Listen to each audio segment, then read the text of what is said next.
Hello everyone, welcome to me and Omega's video about our trip to Edinburgh, which is going to be a couple of minutes, edited together very roughly from just like mobile phone footage. This is our hotel, this is our view. This over here is, with the little roofs, that is where Captain America and the Vision and Black Widow fought like one of the Black Order in Avengers Infinity War. And that spiky thing there is where they crashed through, I believe, on the way to Waverley Station there. And there, that is, can you open the window a little bit, Omega? Can you hear the bagpipes? The bagpipes there play about 18 hours a day. Except for those African drums. Yeah, they start in the morning at 9 o'clock and they finish up at 5. They do 1 hour shifts because you can actually, when the hour changes, watch one just kind of walk up and be like, "Hey, Joe," and the other packs up and goes away, and then one just starts playing. But yeah, sometimes in the afternoon there are African drummers. Yeah, we think it might be like a bagpipe club or something. Anyway, in a couple of seconds you will see video of penguins at the zoo, because Edinburgh Zoo is famous for its fucking penguins. Observe. On the bus line, make sure it's moved before 4 p.m. Get up the zoo car park, up the side of the zoo, don't worry. Only if you're in the greenway. That's us, almost at the end. And the one's gone in, they all follow in. So that's us. So thank you very much everybody for a rather short and sweet parade today. And welcome back.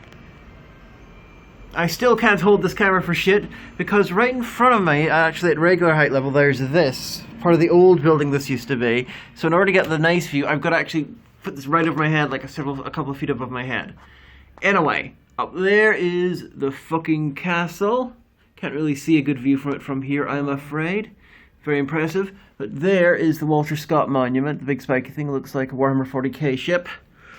Edinburgh is like 18th century version of Blade Runner, because you got all these sort of grey buildings from the 18th century but on top of each other, and there's bits where you're on a bridge with buildings. You don't actually know you're on a bridge with buildings until you look over the edge and you see, holy shit, there's other buildings below us. So it's like a multi-leveled thing. Anyway, what else did we get up to? We ate things. We ate a haggis supper down at the Grass Market. Which was nice. I expect there's a photo of that here, hopefully. Yeah. Look at that. That is the best way to have haggis. We went to... We got from Oink. Oink, yes. Oink is an Edinburgh institution as far as I'm concerned. There's 3 of them, and it's basically a bunch of pig farmers got together and were like, you know, these guys aren't cooking our pig the right way, so they created these dedicated pork restaurants, and the pork is spectacular. There's a pig, like, right there. Yeah. The pork is from. I believe there's probably a photo of it there, because we both took one. What else do we do? We went to the Museum of the Royal College of Surgeons, but you're not allowed to take pictures in there, so yeah, we've that's got no proof.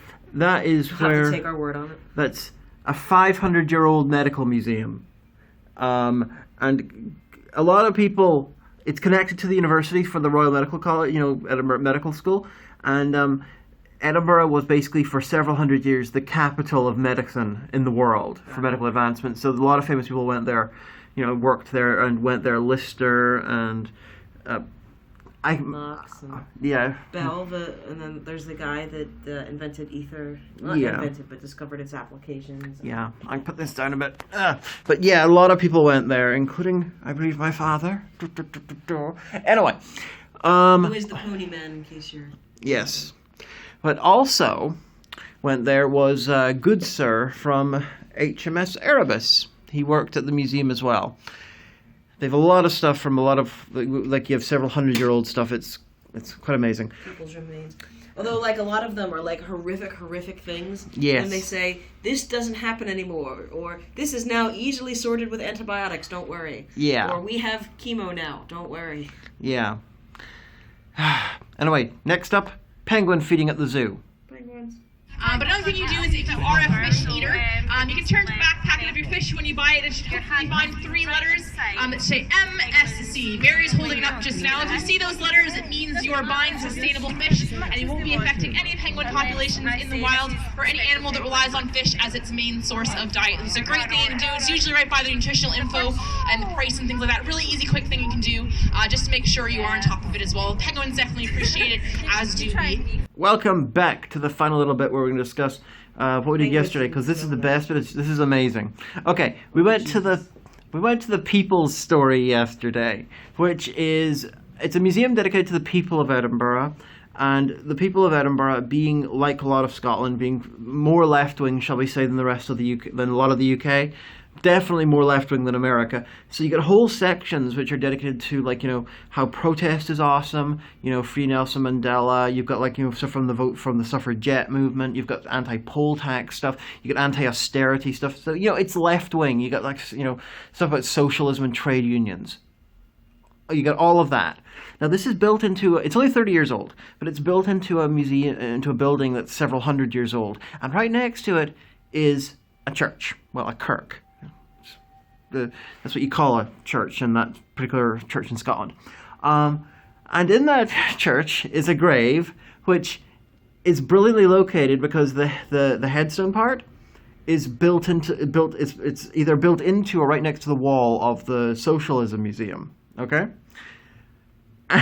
And that grave, as you can see in the picture now, that's Adam Smith, the inventor of capitalism. She was talking about this like literally for hours. It is so good. I have no idea if that was deliberate. I hope it was deliberate. But Adam Smith's grave is technically holding up the wall of the left-wing museum. I think it's kind of funny. That's beautiful. Anyway, that was our trip to Edinburgh. This is so jittery, I apologize. Scottishness, yay. Yay, Scotland. Edinburgh Everybody thinks we're tourists, but we're not. Edinburgh is an awesome city.